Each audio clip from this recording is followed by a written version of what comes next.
Praise the Lord. கர்த்தர் நாமம் மகிமைப்படுவதாக.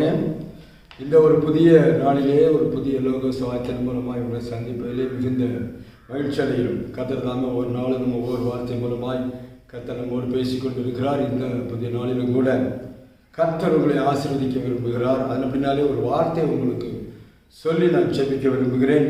இந்த நாளில் கூட மத்தேயு சுவிசேஷம் 24ஆம் அதிகாரம் 35ஆம் வசனம். மத்தேயு 24:35ஆம் வசனம். வானமும் பூமியும் ஒளிந்து போகும், என் வார்த்தைகளோ ஒளிந்து போவதில்லை. வானமும் பூமியும் ஒளிந்து போகும், என் வார்த்தைகள் ஒளிந்து போவதில்லை என்று சொல்லி ஆண்டவர் இங்கே சீசர்களை பார்த்து சொல்லுகிறார். பாருங்க, மற்ற 24 அதிகாரத்தில் நிறைய காரியங்களை குறித்து ஆண்டுடைய 2ஆம் வருகை குறித்து கர்த்தர் விளக்கிக் கொண்டே வருகிறார். என்னென்ன சம்பவங்கள்லாம் நடக்கும் இந்த கடைசி நாட்களிலே, கடைசி நாட்களில் நடக்கிற சம்பவங்கள் என்ன, உங்களோட வருகைக்கு சம்பவம் என்ன அடையாளங்களை சொல்லணும்னு சொல்லும்போது அநேக அடையாளங்களை குறித்து அதில் பிகினிங்கில் அவர் சொல்லிக்கிட்டே வருகிறார். யுத்தங்கள் செய்திகள், பூகம்பங்கள், பூமி அதிர்ச்சிகள், பஞ்சங்கள் எல்லாம் சொல்லிட்டே வர்றாரு. ஆனால் எல்லாம் சொல்லிட்டு சொல்கிறாரு, என்ன சொல்கிறாருன்னா, எல்லாமே ஒளிந்து போகும் நாட்கள் வரும், வார்த்தைகள் ஒளிந்து போகும். பாருங்க, இன்னைக்கு நம்ம இந்த வானம் பூமியில் நிலையானது நினைச்சிட்டு இருக்கோம். நம்ம பார்க்கிறதெல்லாம் நிலையானது நினைக்கிறோம், அது உண்மையிலே நிலையானது அல்ல என்று சொல்லி வேதம் சொல்லுது. இன்னொரு வசனத்தை வாசிக்கும் போது, காண்கிற யாவும் அநித்தியமானவைகள், காணாதவைகளோ நித்தியமானவைகள். அநித்தியம் என்றால் அழிந்து போகக்கூடியது, நித்தியம் என்றால் அழியாது. அப்படியானால் தேவனுடைய வார்த்தை சொல்லுகிறது. அவர் சொல்ற, நான் சொல்லிய அந்த வார்த்தை, நான் பாருங்க, என்னுடைய வாயிலிருந்து புறப்படும் வார்த்தைகள் ஒரு நாளும் மாறாது. ஒரு புள்ளியாகிலும் ஒரு கமாவாகிலும் அதில் மாறுவதில்லை என்று கர்த்தர் சொல்கிறார்.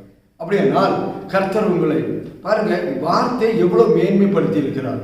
இன்னைக்கு நாம நினைத்துக் கொள்ளும் இதெல்லாம் நிலையானது, நம்ம வைத்திருக்க நிலையானது சோதரம், இந்த உலகம் நிலையானது, இந்த உலகத்தில் பெரிய பில்டிங்கை கட்டணும், வானளவுக்கு கோபுரத்தை கட்டணும்னு சொல்லி நம்ம யோசிப்போம். பாருங்க, முதல்ல வானளவு கோபுரத்தை கட்ட வேண்டும் என்று யோசித்த அந்த பாபேல் கோபுரத்தை நீங்க பார்க்கலாம்.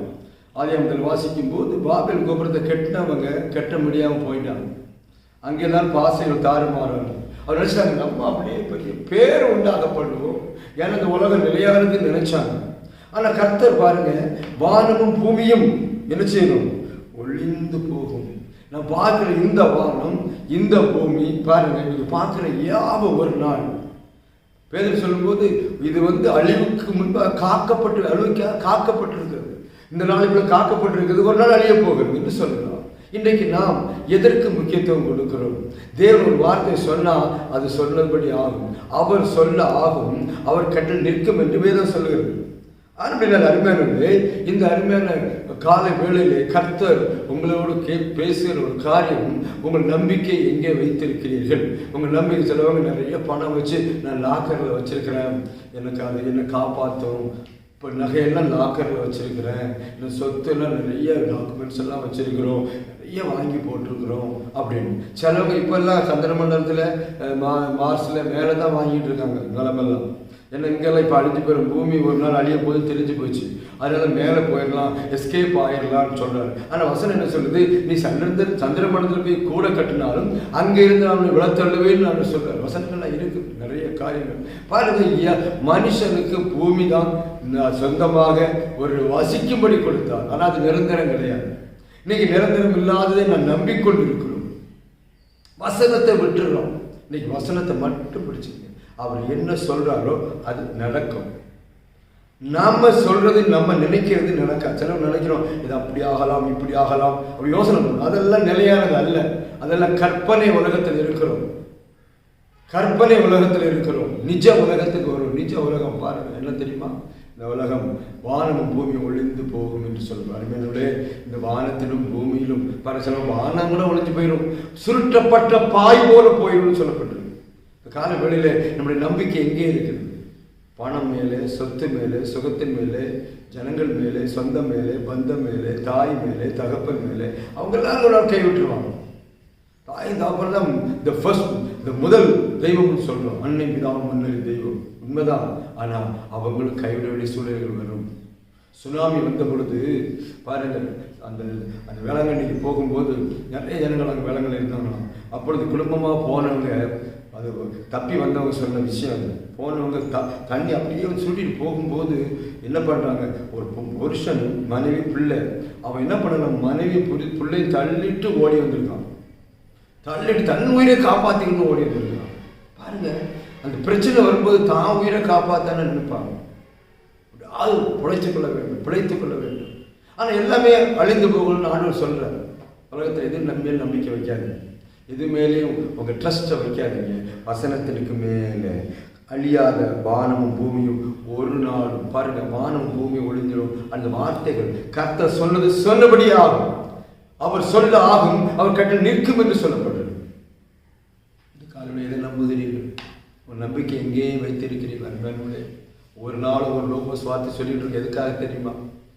நம்முடைய நம்பிக்கை கர்த்தர் மேலே இருக்கும்படியாக, நம் நம்பிக்கை ஆண்டவர் மேலே இருக்கும்படி, அந்த வசனத்தின் மேலே கடைசி நாட்களில் வசனத்தை கைக்கொள்கிற மக்கள் வெகுவாய் குறைந்து கொண்டிருக்கிறார்கள். பிளஸிங் கிடைக்குமா, அது கிடைக்குமா, இது கிடைக்குமா, வீடு கிடைக்குமா, இந்த உலகத்துக்காகவே உலகத்தையே சுற்றிட்டு வர்றாங்க. இந்த உலகத்தை விட்டு ஒரு படி மேலே பார்க்க மாட்டாங்க. மேலே வானம், அந்த வானம் அழிஞ்சு போயிடும், வானாதி வானங்கள் அழிஞ்சு போயிடும். அதுக்கு மேலாக ஒரு பரலோகம் இருக்கிறது. அதை பற்றி யோசிக்கிறதுக்கு மனுஷனுக்கு டைமே இல்லை. எப்போ பார்த்தாலும் கீழே தான் பார்த்துட்டு இருக்காங்க. எது கிடைக்கும், அது கிடைக்குமா, இது கிடைக்குமா, அங்கே போட்டால் காசு வருமா, அங்கே போட்டால் காசு வருமா, அந்த ஹெல்ப் பண்ணாலும் இதைத்தான் பார்த்து கொண்டு இருக்கிறோம். ஒளிந்து போகிற அழிந்து போகிற காரியத்தை மேலே நாம் பற்றுதலாக இருக்கிறோம். ஆனால் அழியாத வார்த்தையை நம்ம நம்புறதுல அவ்வளோ கஷ்டம். கர்த்தரை பின்பற்றுறதுல அவ்வளோ டிஸ்டர்பன்ஸ். ஜெபம் பண்ணால் முடியலை, சர்ச்சைக்கு வர்றதுக்கு முடியலை, கர்த்தரை தேட முடியலை, நித்தியத்துக்கு ஆயத்தப்பட முடியவில்லை. பொல்லாதவன் நம்மளை தடுத்து கொண்டு இருக்கிறார், குடும்பத்திலே தடுக்கிறார், சொந்த பந்தம் மத்தியிலே தடுக்கிறார், வேலையை கொடுத்து தடுக்கிறார், ஞாயிற்றுக்கிழமை ஆராதனை வர முடியவில்லை, தடுக்கிறார். அருமையானவர்களே, தேவ வசனம் நிறைவேறி கொண்டிருக்கிறது. பைபிள் என்னெல்லாம் சொன்னாலோ அந்த வசனம் நிறைவேறி கொண்டிருக்கிறது. இன்றைக்கு அந்த வசனத்துக்கு நடக்க நீங்கள் ஒப்பு கொடுத்தீங்கன்னா உங்கள் வாழ்க்கையை தலைகளாய் மாற்றுவார். எனக்கு வசனம் மட்டும் முக்கியம், எனக்கு வசனம் போதும் என்று நீங்கள் சொன்னால் கர்த்தர் உங்களை ஆசீர்வதிக்க வந்திருக்கிறார். கர்த்தருடைய ஆசீர்வாதம் உங்கள் வாழ்க்கையில் இருக்கும். வார்த்தை ஒரு நாள் அழிந்து போகாது. வானமும் பூமியும் அழியும், தேவ வார்த்தைகள் அழியாது என்பதனாலே இந்த நாட்களில் நீங்கள் யோசிக்க வேண்டிய ஒரு விஷயம், அழியாத அதற்கு மேலே நம்பிக்கை வேண்டும். இந்த உலகத்தில் எல்லாத்தையும் பாருங்க. அவங்க ஆண்டு சொன்னார், இங்கே ஒன்றும் வைக்காதீங்க, இங்கே சேர்த்து வைக்காதீங்க. பொக்கிஷமாய் வெள்ளியோ பொண்ணோ எந்த பொருளும் இந்த உலகத்தில் சேர்த்து வைக்காதீங்க. அது பூச்சி துருவம் அழிச்சு போடும், திருடர்கள் கண்ணை மட்டும் திருடுவார்கள். அதனால் உங்கள் பொக்கிஷமை பரலோகத்தில் வைங்க, அங்கே யாரும் வர மாட்டாங்க, தொட மாட்டாங்கன்னு சொல்லப்படும். ஏனென்றால் அது ஒன்றுதான் அழியாதது, நித்தியமானது. அந்த வார்த்தை தான் சொல்லுது, பரலோகம் நித்தியமானது என்று சொல்லி தேவனுடைய வார்த்தை சொல்லுங்கள். வார்த்தை நம்புங்கள், கர்த்தர் உங்களையும் குடும்பத்தை ஆசீர்வதிப்பார். இன்றைக்கும் நீங்கள் எதை நம்பிக்கொண்டிருக்கீங்க? வானத்தை பூமியில் நம்புறீங்களா? இந்த பூமியில் ஏக்கரணுக்கில் வாங்க நினைக்கிறீங்களா? கர்த்தரை ஒப்பு கொடுங்க.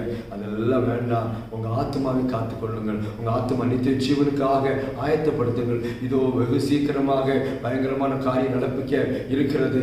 இந்த நாளிலே, இந்த வருஷங்களிலே நம்முடைய வாழ்க்கையிலே பலவிதமான மாற்றங்கள் வரப்போம்.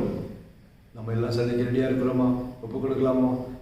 கர்த்தரை நோக்கி பார்ப்பீங்களா? வார்த்தை மட்டும் நம்புவீங்களா? நம்மளுக்கு அச்சப்பிக்கிறேன். பரலோகத்தின் பிதாவே, இயேசுவின் நாமத்தினாலே அருமையான நாளிலே, நல்ல புதிய நாளில் இந்த பிள்ளைகளுக்கு அச்சப்பிக்கிறேன் ஐயா. அநேக காரியங்களை நம்பிக்கொண்டிருக்கிறார்களப்பா. உண்மை நம்ப, உங்களுடைய வார்த்தையை நம்ப உதவி செய்யும். உண்மையுடைய வார்த்தையை பிரிக்க முடியாதப்பா. பிரிக்க முடியாத வார்த்தையை நம்பிக்கை வைக்க கர்த்தர் உதவி செய்யும்படி சொல்லிக்கிறேன். கேட்ட எல்லா மக்களுக்காக, பார்க்கிற எல்லா மக்களுக்காக ஸ்தோத்திரம். வசனத்தை அனுப்பி அவளை ஆசீர்வதியும், வசனத்தை அனுப்பி அவளை குணமாக்கும், வசனத்தை அனுப்பி அவளை தூக்கி விடும்படி செபிக்கிறேன். சத்தியத்தை அறிந்து கொள்ள உதவி செய்யுங்க. அல்லவரே, அழித்து பொருட்களுமே நாட்டம் இல்லாதபடிக்கு இருக்க உதவி செய்யும். நம்மத்தை மையப்படுத்த ஆசீர்வதிங்க. இயேசுவின் நாமத்தில் ஜெபிக்கிறோம் பிதாவே. ஆமென். கர்த்தர் உங்களை ஆசீர்வதிப்பாராக. இந்த புதிய நாளிலும் கூட ஒரு புதிய நம்பிக்கை வசனத்தின் மேல் உண்டாகட்டும். கர்த்தர் உங்களை ஆசீர்வதிப்பார். மீண்டும் ஒரு லோக சுவார்த்தை மூலமாக சந்திக்கும் வரையிலும் கர்த்தர் எல்லாரையும் ஆசீர்வதித்து காப்பாராக.